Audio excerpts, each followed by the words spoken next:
Hello everybody, मैं doctor Saroj Gupta, associate professor, राजकीय मीरा कन्या महाविद्यालय उदयपुर में कार्यरत हूँ।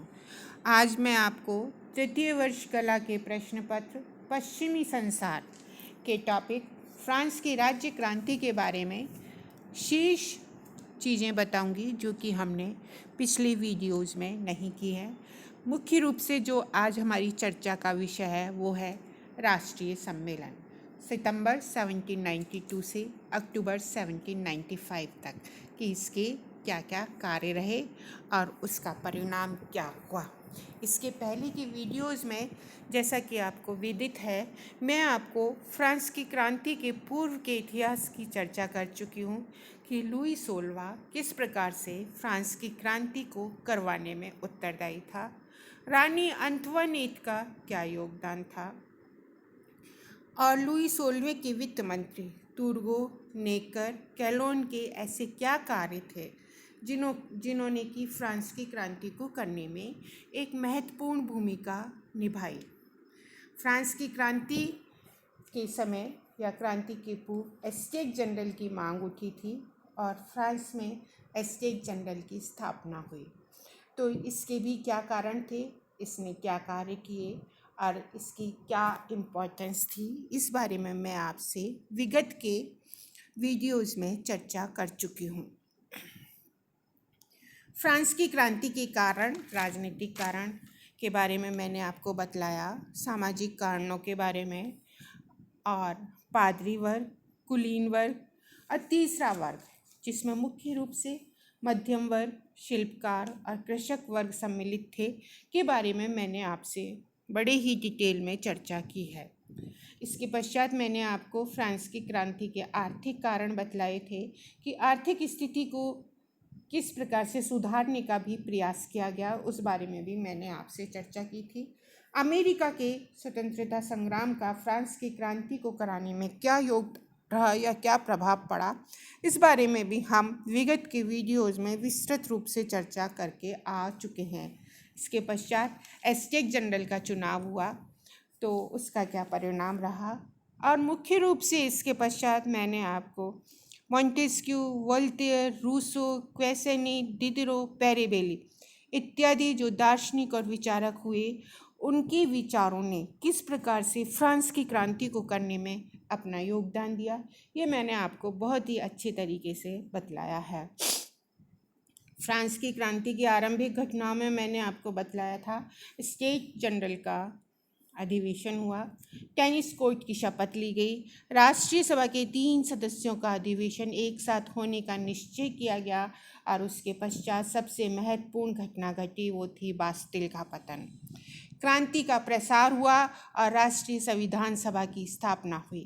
तो राष्ट्रीय संविधान सभा की स्थापना के पश्चात उसके क्या क्या कार्य थे, जैसे सामंत प्रथा की समाप्ति की घोषणा की गई, मानव अधिकारों की घोषणा की गई इत्यादि के बारे में मैंने आपको बतलाया। नारियों की भीड़ द्वारा वर्साई के महल का घेराव कर लिया गया और लुई को पेरिस में आना पड़ा। नई संविधान का निर्माण हुआ। नई संविधान सभा ने क्या क्या कार्य किए थे, इस बारे में भी मैंने आपको डिटेल में बतलाया है।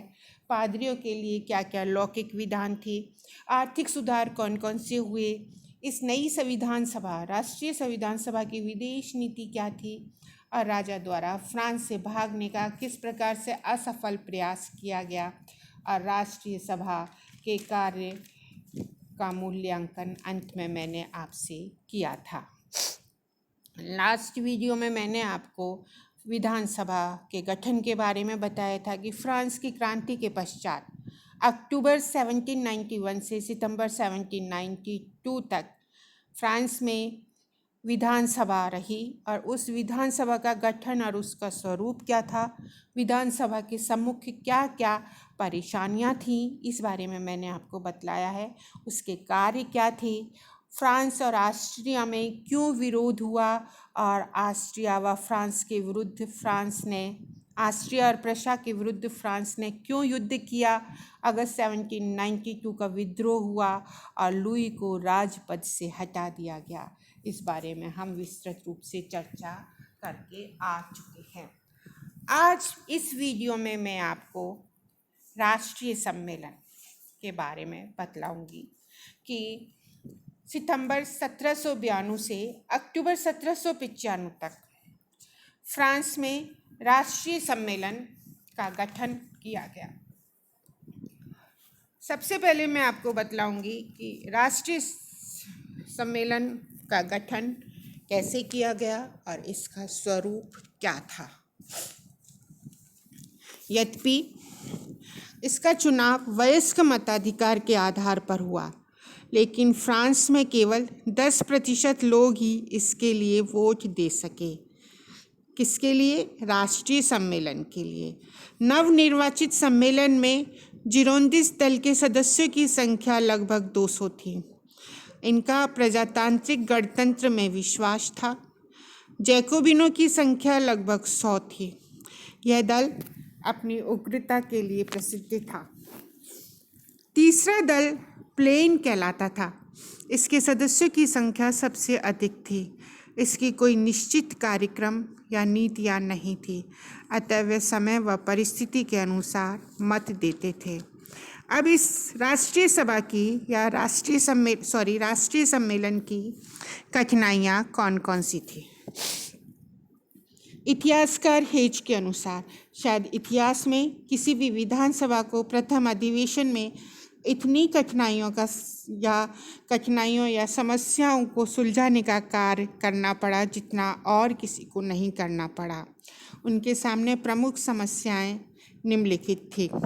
लुई 16वें के भाग्य का फैसला करना, आंतरिक शांति और व्यवस्था को बनाए रखना, आर्थिक और सामाजिक सुधार, क्रांति के विरोधियों का दमन, विदेशी शत्रुओं का सामना करने के लिए सैन्य व्यवस्था को मजबूत करना।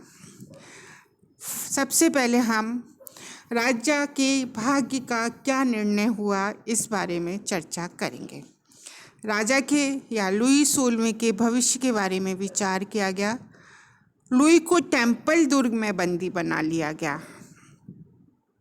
जैकोबिन सदस्य उसे प्राणदंड देना चाहते थे, किंतु इसके लिए जिरोंदिस्ट जनमत कराना चाहते थे। अंत में राजा पर प्रवासियों का साथ देने, संविधान के प्रति गद्दारी करने और ऑस्ट्रिया और प्रशा को गुप्त भेद देने के आरोप में मुकदमा चलाया गया। उसे दोषी ठहराया गया। 14 जनवरी 1793 को दंड के प्रश्न पर राष्ट्रीय सम्मेलन में मतदान हुआ। बहुमत ने मृत्यु दंड के पक्ष में मत दिया। 21 जनवरी को लुई 16वें को फांसी दे दी गई। इससे क्रांति के विरोधियों की संख्या बढ़ गई, देश में अशांति फैल गई। जैकोबिन और जिरोंदिस्ट में संघर्ष हुआ। इसमें जैकोबिन्स की जीत हुई। बोदे के 10,000 किसानों ने गणतंत्र के विरुद्ध विद्रोह कर दिया। जिरोंदिस्ट और जैकोबिन गुटों के मध्य संघर्ष। यद्यपि दोनों गुट गणतंत्रवादी थे तथा दोनों क्रांति के आदर्शों में विश्वास रखते थे, किंतु जिरोंदिस्ट पूरे देश की जनता को समान अधिकार दिए जाने को अधिक महत्व देते थे। ये देश की राजनीति में पेरिस के प्रभाव को पसंद नहीं करते थे, अतः उन्होंने विभिन्न प्रांतों की जनता को पेरिस के विरुद्ध भड़काने का प्रयास किया। जैकोबिन पेरिस के प्रभाव के समर्थक थे तथा केवल उसके नेतृत्व में सुधार चाहते थे। सामाजिक सुधारों को लेकर भी दोनों में परस्पर मतभेद थे। जैकोबिन सदस्यों की सहानुभूति श्रमिकों या किसानों के प्रति थी तथा जिरोंदिस्ट दल की उच्च मध्य वर्ग के प्रति सहानुभूति थी। जिरोंदिस्ट स्वतंत्र व्यापार के समर्थक थे और वे क्रांति को आगे ना बढ़ाकर वहीं समाप्त करना चाहते थे। इस समय फ्रांस युद्ध में व्यस्त था। अनेक स्थानों पर विद्रोह आरंभ हो गए थे। अतः अप्रैल 1793 में जैकोबिन सदस्यों ने गणतंत्र की रक्षा की अपील करते हुए कम्युनों की स्थानीय शाखाओं को क्रांति के विरोधियों को बंदी बनाने तथा सभी षड्यंत्रकारियों को नष्ट करने के आदेश दिए। मई 1793 में कन्वेंशन में उनका आधिपत्य स्थापित हो गया। 31 अक्टूबर 1793 को जिरोंदिस्तों के 21 नेताओं को गिलोटिन पर चढ़ा दिया गया। 6 नवंबर को मादम रोला को भी इसी तरीके से फांसी दे दी गई। आंतरिक विद्रोह को कुचलने के लिए कठोर कदम उठाए गए। इस उद्देश्य से 1793 में अस्थायी सरकार की स्थापना की गई। आंतरिक सुरक्षा के लिए 12 सदस्यीय जन रक्षा समिति और एक क्रांतिकारी न्यायालय स्थापित किया गया। इनके द्वारा ऐसे हजारों व्यक्तियों को मौत के घाट उतारा गया जिन पर देशद्रोही होने का शक था। इसके लिए संदिग्धता के कानून पारित किए गए। सामान्य सुरक्षा समिति बनाई गई जिसे पुलिस का कार्य सौंपा गया। यह समिति जन रक्षा समिति के तत्वावधान में कार्य करती थी। इसके पश्चात फ्रांस में रेन ऑफ टेरर या आतंकवाद का शासन स्थापित हुआ। ये क्या था? देश की आंतरिक और बाह्य शत्रुओं से रक्षा करने तथा क्रांति के सिद्धांतों को बनाए रखने के लिए कन्वेंशन ने मार्च 1793 से जुलाई 1794 तक आतंक का राज्य बनाए रखा। जैकोबिन नेताओं रॉबस्पियर, सेंट जस्ट व दांतों ने इसे उचित बताया। फ्रांस के नगरों में विद्रोह करने वालों को मृत्युदंड दिया गया, किंतु इस बीच इन नेताओं में परस्पर फूट पड़ गई। रॉबस्पियर ने दांतों और उसके साथियों को 16 अप्रैल को मृत्युदंड दे दिया। 21 जुलाई 1794 को स्वयं रॉबस्पियर को गिलोटिन पर चढ़ाया गया। इससे आतंकवाद का अंत फ्रांस में हो गया। आर्थिक सुधार कौन कौन से थे? कन्वेंशन के वस्तुओं के संग्रह पर प्रतिबंध लगाया गया। वस्तुओं के भाव निश्चित कर दिए गए। मुद्रास्फीति को रोकने का प्रयास किया गया। छोटे किसानों को भगोड़ों की जमीन खरीदने के लिए ऋण दिए गए। श्रमिकों का वेतन बढ़ाया गया, किंतु उनकी हड़तालों पर प्रतिबंध लगाया गया। माप तोल की अनियमितताओं को दूर करने के लिए दशमलव प्रणाली का प्रारंभ किया गया। शिक्षा की उन्नति के लिए विज्ञान, इंजीनियरिंग, संगीत, चिकित्सा की शिक्षण संस्थाएं खोली गईं। प्राथमिक शिक्षा को अनिवार्य व निःशुल्क घोषित किया गया। फ्रेंच भाषा को राष्ट्रभाषा घोषित किया गया। राष्ट्रीय पुस्तकालय व राष्ट्रीय अभिलेखागार की स्थापना भी की गई। कानूनी समानता स्थापित की गई। इसके लिए एक संहिता तैयार करने का कार्य आरंभ किया गया। इसमें स्त्री व पुरुष की समानता, पिता की मृत्यु के बाद सभी बच्चों में संपत्ति का समान रूप से बंटवारा, तलाक की व्यवस्था को सरल बनाना तथा हबशी दास्ता को समाप्त करने की बात कही गई। एक कानून के अनुसार जो व्यक्ति ऋण चुकाने में असमर्थ था, उन्हें बंदी बनाने की प्रथा का अंत कर दिया गया। कानूनी समानता के लिए बनाए जाने का कार्य नेपोलियन के समय पर पूरा हुआ। धार्मिक नीति क्या थे? सितंबर 1792 में कम्यून के दबाव में आकर सम्मेलन ने ग्रेगोरियन कैलेंडर के स्थान पर एक नया कैलेंडर प्रचलित किया। इस कैलेंडर के 12 महीनों के नाम ऋतुओं के नाम पर रखे गए। यह कैलेंडर 1806 तक ही चला। कन्वेंशन ने एक नया धर्म चलाने का भी असफल प्रयास किया। ईश्वर के स्थान पर बुद्धि की पूजा प्रारंभ की गई। गिरजाघरों के घंटों को उतारकर सिक्कों और तोपों में ढाल दिया गया।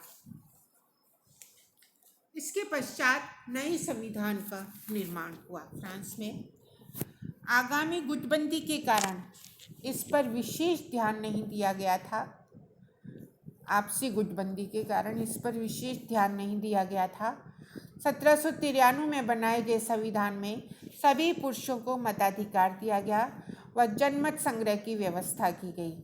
रोजगार प्राप्त करने, शिक्षा प्राप्ति करने, आर्थिक स्वतंत्रता और संपत्ति के अधिकारों को माना गया। व्यवस्थापिका की अवधि केवल 1 वर्ष की गई, लेकिन आंतरिक अशांति एवं बाह्य आक्रमणों के कारण संविधान लागू नहीं किया गया। 1795 में एक नया संविधान तैयार किया गया। इसमें कार्यपालिका की शक्ति 5 सदस्यों के एक संचालक मंडल में रखी गई। इसके सदस्यों का चुनाव व्यवस्थापिका की परिषदों द्वारा किया जाता था। इनमें से एक सदस्य को प्रतिवर्ष सेवानिवृत्त करने का प्रावधान था। 2 सदनों, वरिष्ठों की सभा तथा 500 की परिषद के निर्माण की रचना की गई। वरिष्ठों की सभा के सदस्यों की संख्या 250 रखी गई। परिषद को कार्य कानून संबंधी प्रस्ताव पेश करने का अधिकार दिया गया, जिसे वरिष्ठ सभा स्वीकार करती थी। इस संविधान में मनुष्य के कर्तव्य और अधिकारों दोनों की व्याख्या की गई। यह भी निर्णय लिया गया कि प्रत्येक परिषद के 2/3 सदस्य कन्वेंशन के वर्तमान सदस्यों में से लिए जाएंगे। वीटो के लिए संपत्ति की अनिवार्यता को भी खत्म कर दिया गया। विदेशी आक्रमणों का मुकाबला किया गया। लुई 16वें को फांसी पर चढ़ाए जाने से यूरोप के अनेक देश चिंतित हो गए। उन्होंने क्रांति को कुचलने के लिए फ्रांस के विरुद्ध प्रथम यूरोपीय गुट बनाया। इसमें ऑस्ट्रिया, फ्रांस, इंग्लैंड, स्पेन और सार्डिनिया शामिल हुए। इस शक्तिशाली गुट ने मार्च 1793 में युद्ध की घोषणा कर दी। फ्रांस के अनेक युद्धों में हार हुई। बेल्जियम, राइन के प्रदेश, सेवाय और नीस पर से उसका अधिकार समाप्त हो गया। इस समय जैकोबिन सदस्यों ने आतंकवाद की स्थापना कर समस्त शक्ति अपने हाथों में ले ली तथा सेना को संगठित किया। कार्नो ने सेना के पुनर्गठन में विशेष योगदान दिया। उसने 18 से 45 वर्ष के सभी नागरिकों के लिए सैनिक सेवा अनिवार्य कर दी। प्रांतों में स्वयं सेवकों की अनेक सैनिक टुकड़ियां बनाई गईं। सेना व जनता में उत्साह व देशभक्ति का संचार किया गया। इसके फलस्वरूप जून 1794 में फ्रांस ने इंग्लैंड और ऑस्ट्रिया को फ्लूयर्स के युद्ध में हराया। बेल्जियम और हॉलैंड पर अधिकार कर लिया गया। 1795 में स्पेन तथा प्रशा ने फ्रांस से संधि कर ली। फ्रांस की विजय से प्रथम यूरोपीय संघ टूट गया।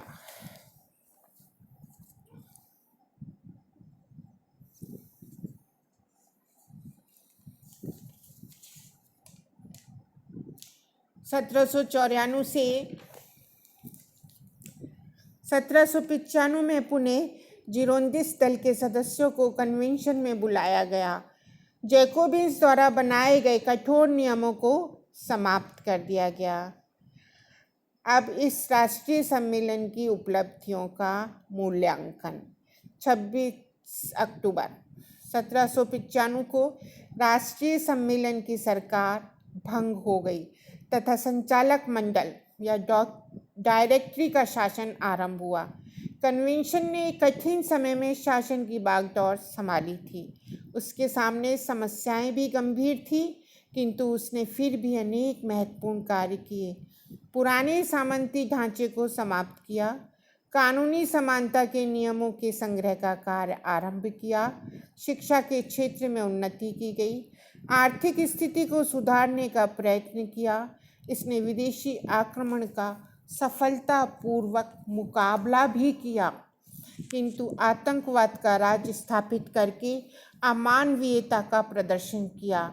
इतिहासकार हेजन के अनुसार गणतंत्र ने अपने साधनों का प्रयोग अपव्यय के साथ किया। परिणाम यह हुआ कि जिस समय बोनापार्ट आया था, उसने सरकार का अंत करके अपना शासन स्थापित करना चाहा, तो उसका काम काफ़ी सरल हो गया। Thank you very much.